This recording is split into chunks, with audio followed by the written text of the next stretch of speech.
Welcome to the Co-Movement Gym podcast. This week, we are talking with Brandon Roman. Brandon is a father, husband, therapist, teacher, business owner, and multi-sport endurance athlete from the Mid-Hudson Valley. He found the sport in his 30s, initially developing as a trail runner, but has recently focused on the sport of triathlon. All of this is done recreationally. He is a family and work-oriented man with 3 children and multiple businesses and jobs. These identities overlap with his interest in health and wellness, performance psychology, and the pursuit of purpose and human potential for himself and others. Brandon has completed the following races and adventures: the Adirondack 46 Peaks, the Northville-Lake Placid Trail, the Catskill Winter 35er, several 50K trail races, the 5-time Shawangunk Ridge Trail and 3-time Breakneck Point Half Marathons, 2-time podium finisher with the Delta Lake Double at the Delta Lake Triathlon. He's an S.O.S triathlon finisher in 2023 with a time of 5 hours, 47 minutes, and he holds the 15K course record at the Brookfield Classic. I would like to thank our sponsors, Native Pass Supplements, Lombardi Chiropractic, Home Sweet Home Cleaning, and Thin Line Martial Arts. If you are enjoying this content, I ask that you support these companies in the description and take advantage of the enticing discount they're providing our listeners by using our code COMO15. That's COMO 15. I thank each and every one of you for being on this journey with us. Now, please enjoy the show. Brandon, welcome to the Co-Movement Gym podcast. How you doing, buddy? I'm doing really well. Thanks for having me, Josh. Dude, so let's jump right in. You mentioned finding trail running in your 30s. What did your athletic background look like prior to that?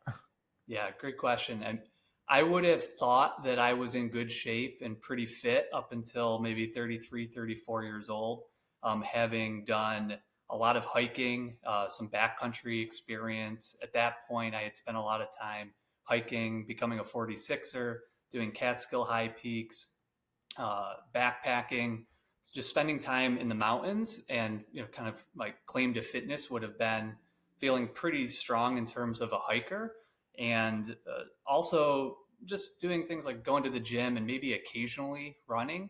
But I took a licking signing up for my first race, which was a half marathon in 2017, when a friend asked me to come along, a couple friends do it, and thought that all that fitness would just translate and I would be able to go in and just run it out and have a great day. And I just got really beat down by it.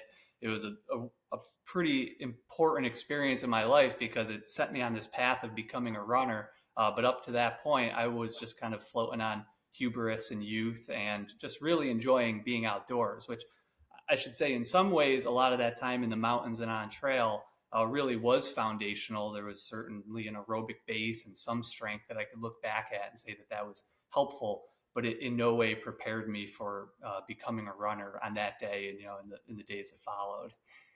Mhm. What so you said a half marathon you ran and that's Yeah. what opened your eyes. So what was the time on that first off? Like where did you start? I'm curious because you are a fast guy. And so where did you start with the half marathon time? Sure. Well, I should say I don't recommend jumping into a trail half marathon at that for the first.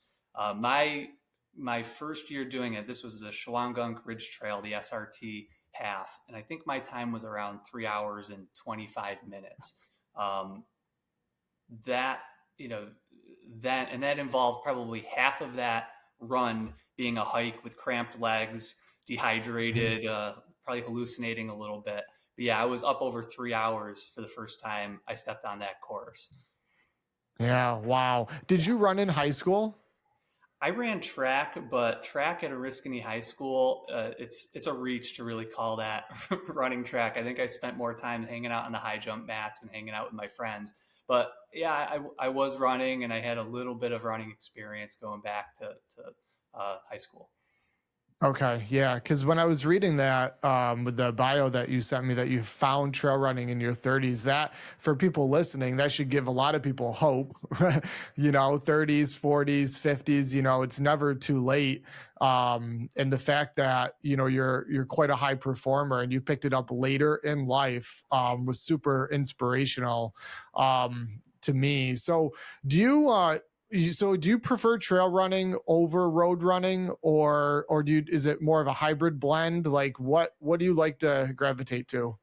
My preference has always been trail running because I love being outside and I particularly love being in the woods away from cars and away from people. There's probably an important, maybe just personal asterisk to put on all of it is that moving into trail running was kind of this progression.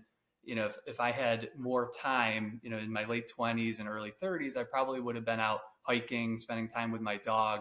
When I first had my first child, became a father, time just started squeezing and squeezing and squeezing. So to get out there and still be able to commune a little bit with nature involved wanting to move a little bit quicker. So that is kind of what I was started running on the same trails that I otherwise was hiking, and then came this race and yada yada yada.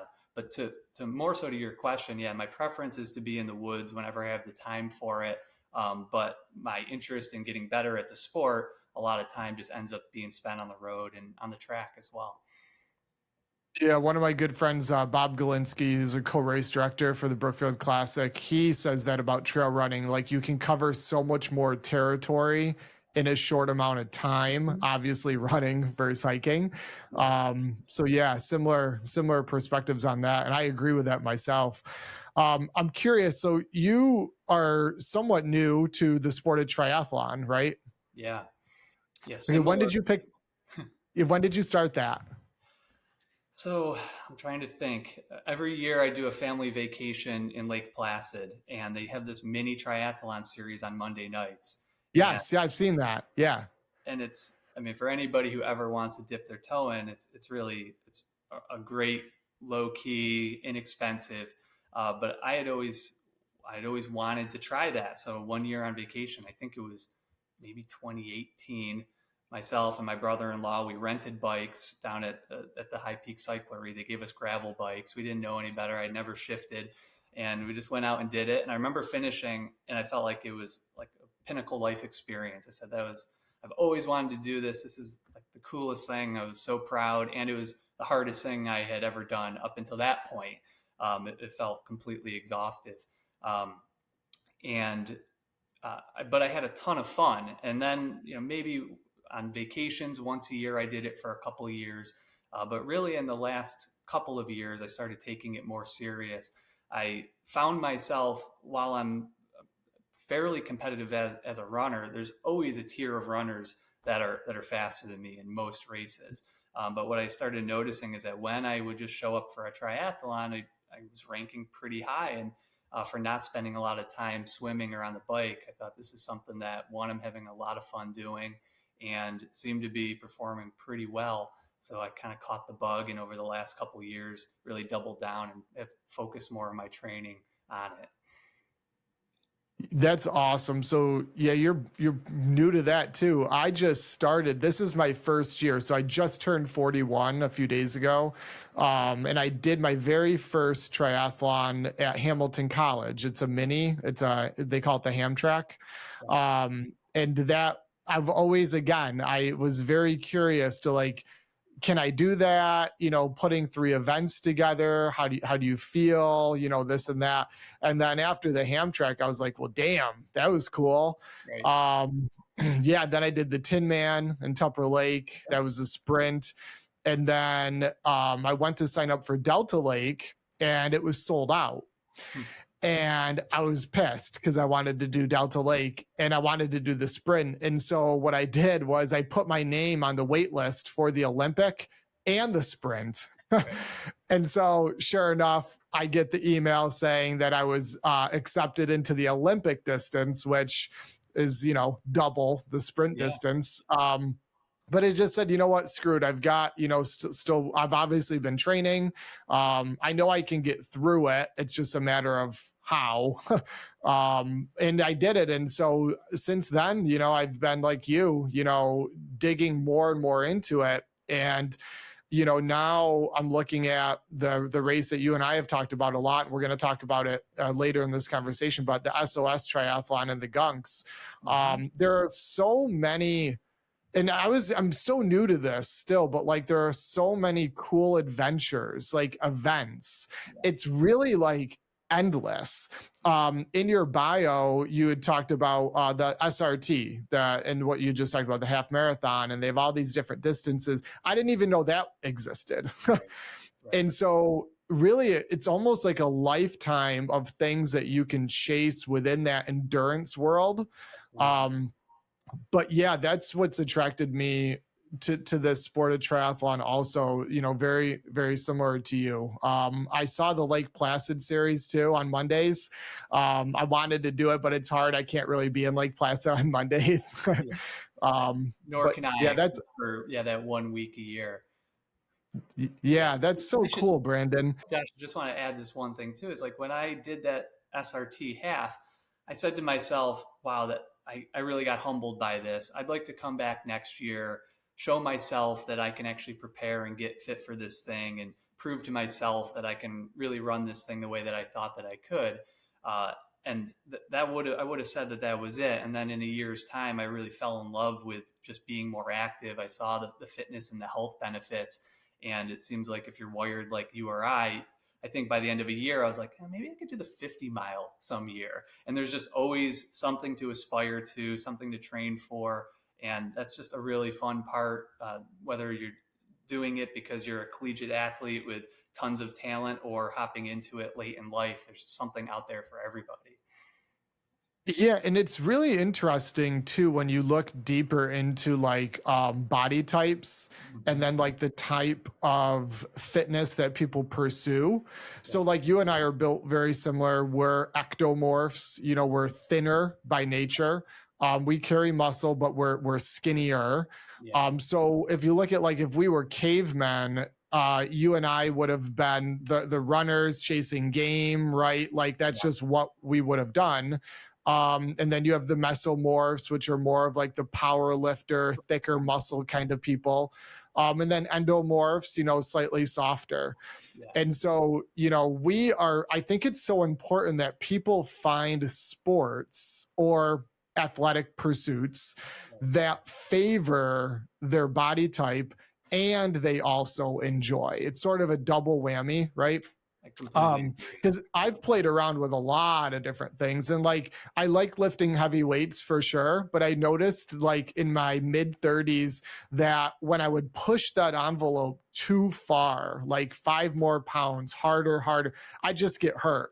And it wasn't a mechanics thing. It's just for the way that I'm built and the way that what I'm designed to do, I'm not designed to be a power lifter, but I will tell you that since starting doing more and more training and volume with the endurance side of things, I feel probably the best I have felt in years physically. And I think a lot of that is not necessarily because I'm in better shape. I'm in different shape, but I think my body responds better to that style of training. Would you agree with that, Brandon? I would. I mean, I say the same, something similar to people all the time. Like I'm not trying to be a uh, evangelize running for everybody. I just say that being active should feel like play. And when you're doing something that's fun and playful, it doesn't feel like work. So for me, if it's running or cycling or swimming, that's great. But if for somebody else, it's playing sport or powerlifting, then more power to them. But I know for myself, it was truly transformational because it felt like tapping into genes and unlocking some epigenetics that were always there, but it was much more authentic, and it really clicked right in of like, oh, it feels good to be getting better at something and be competent at something, but also it feels really true to, like you said, if I was on the planet a long time ago, I'd be tiring out the game so my stronger friends could come and hit it and kill it with a club. Yeah. Back pain, headaches, and discomfort plague the majority of humans walking around each day. Chiropractic care can be the solution to feeling your best. I know for me personally, it has had a huge impact on how I feel day to day. The problem is that many people fear going to the chiropractor and getting their first adjustment. The team at Lombardi Chiropractic are the best of the best, a team that I've worked with for over 12 years. Visit their website at lombardichiropractic.com, and when you call, let them know you are a listener of the Co-Movement Gym podcast. The majority of supplements on the market are junk and a waste of money. Lack of regulation allows these companies to sell cardboard and a pill, and they get away with it. It's important to purchase your supplements from a company you trust, which for us at Co-Movement is Native Path Supplements. Shop their products at nativepath.com and use code COMO15 for a nice discount at checkout. That's COMO 15. Law enforcement officers have one tough job. While some calls may be routine, many are not, oftentimes putting officers in unpredictable situations. Thin Line Martial Arts is an apparel company that promotes defensive tactics training for officers so that they can be equipped to safely handle a hand-to-hand combat situation. Purchasing apparel from Thin Line Martial Arts promotes this message and allows more officers to attend training. Go to thinlinemartialarts.com and use code COMO15, that's COMO 15, to receive a 15% discount on us. Did you know a clean house reduces anxiety, increases your productivity, improves sleep, and decreases stress? Yes, all of those health benefits just from having a clean house. The problem is that no one finds cleaning fun, except for the great folks at Home Sweet Home Cleaning. Mention the Co-Movement Gym podcast and receive 20% off deep cleans for all clients who sign on using their reoccurring services and start enjoying a clean house today. So let's talk about your training volume. How many hours a week do you train? And then can you break that down into, and this is obviously an average week. You know, I know there's cycles and whatnot and prep for competition, but like how many hours a week do you train? And then can you sort of break it up into like the three events, like bike, run, swim, about on average? Sure. I'll give you like over the summer when I was really in a training block leading up into SOS or into the Delta Double and then SOS. One, I had more time and it was also a lot more focused. You know, I will train. I'm at the point where I'll just train as much time as I have, and I would love to be able to do a little bit more. I'm sure there's a ceiling to that, but for me, that worked out to be about 9 or 10 hours a week through the summer. My wife's a school teacher. My kids were home in the summer, so that freed me up to not have to do some morning duties that I otherwise have to do during the school year. So I could get up early and put in some really good blocks of zone two aerobic brick training, a couple days a week on the weekend, and do the majority of that there. And then the rest is just nickels and dimes through the week. But that felt really sustainable for me to do it that way, somewhere in the 8 to 10 hour range. A little bit more would be great. Once in a while, a long ride or long run might tip that over, but that was about average. Uh, the breakdown of that, it's funny. As dialed as I am in some ways, I wasn't that focused on that. When I was just running or training for specific run races, I would try to get my running volume up around 40 to 50 miles a week on average. But focusing more on triathlon, it actually took some letting go of that to trust that, okay, if I drop that time and that volume way back somewhere in more like the 20 to 25 miles of running, then I can devote the time it takes to get in a quality long ride, a bike workout a week, and still put some time in the pool as well. So it was probably split up, I would say, maybe 40% cycling, 40% running, 20% swimming, if I had to guess. But I'll add to that the two, usually one or two big sessions on the weekends, often back to back, I was doing a lot of just brick sessions. So I'd ride my bike to the trailhead, I'd run to the lake, I'd swim through the lake, run back to my bike and bike home. And the idea was I'm just going to try to accumulate as much volume as possible specific to whatever the event is that I'm training for. Okay, that's so refreshing to hear that. I'm doing things similar. I've found a sweet spot with like 7 to 9 hours a Yeah. week with my schedule and life and recovery. Yeah. Um, and yeah, it's interesting. Like yesterday, I had some time in the morning, so I did a 2 hour session. I did a Mhm. 4.5 mile run and then a 20 mile bike. Yeah. Um, Today's a little bit busier. I'm not training. Today's like foam rolling and just recovery. And then the weekend I'll get some stuff in. But yeah, and I'm like that 20 to 30 miles a week of Mhm. running. I'm not a strong runner, but with that volume, I'm getting faster. Yeah. So yeah, that's so. Were you on a plan, like, or do you write your own programming? Um, yeah, you do. It's all me. Yeah. I would, Okay. at some point, it would probably be helpful to work with a coach, but again, just managing life demands. And I really love just geeking out on this stuff and reading and learning and listening to podcasts. So, and I have some friends who are, I think, beyond me in terms of what they know and what they can lend. So I'm just always on the hunt to learn more and then apply it. But yeah, I mean, some of the bigger principles that I'll follow is consistency is the most, like, one of the bigger superpowers is just trying to get out regularly and not have big gaps of time where fitness can fall off, whether that be due to injury or trying to not get sick and even catch colds. Just being able to go over the course of years, 5, 6, 7 days a week, and then really emphasizing recovery, which is a big part of consistency. And then just the quality of workouts.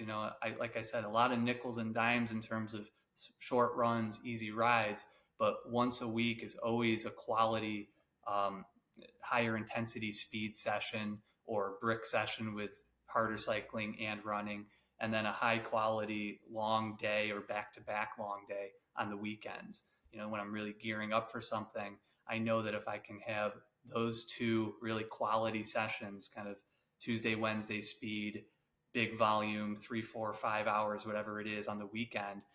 If the rest is spent doing low, low aerobic, zone two, or just simply recovering, uh, that's a pretty good formula for me. Do you strength train at all? Very little, and there's going to be a place in my life where I think that's going to become a lot more important. I do maybe 10 to 15 minutes of body weight exercises in my basement, probably 3 to 5 days a week. I usually do it as a dynamic warm up to running or riding, but that's push ups, pull ups, core and trunk work. And if I'm rehabbing any sort of small injury, that's when I'll pull out some sort of resistance training. But I'm a believer in the value of that. I just am not as much of a doer of it. I'll often joke, I'll say, like, it always takes a little bit of an injury to say, okay, now I'm going to really start doing the strength training. And the way that I'm built, I really would benefit from it, if for nothing else than injury prevention at this point. Yeah. Do you is it a struggle at all to balance so many of these things in life? Like we've got only so many hours in a day. Your husband, father, you are an entrepreneur, you train a lot. Like, do you struggle mentally with that, or is it more of like, do you go with the flow and you just take life somewhat for what it is? Like, does that, because what I found with, I talked to a lot of high performers and people give me different answers with this, but it seems like it is more of a struggle for the majority than the minority. So tell me about the balance. Like, how does that work when life is busy and like kids are sick and whatever? How do you get through that? I do struggle with it. I think that's something that's really hard and just a feature of my life right now, where this is fun to come in and talk about training and activity and triathlon. I love this stuff, and it represents a small part of my identity in my whole life. And in terms of priorities, while I may be thinking all week, I can't wait to go out and get this 3 hours in at Minnewaska and get this swim in. There's about 100 things that can get in the way of it every day. And by nature, I want everything to go smoothly. I want to design it. I want to execute it. And that level of control just doesn't work in life. So in some ways, I think it's helped me grow as a person to be able to let go and just be more accepting and roll with things. But it doesn't come easy every day. Um, and but I think one hand washes the other. Like sometimes, like on a day like today where I've gotten up, I've done work, I've done some parenting, I'm sitting down with you.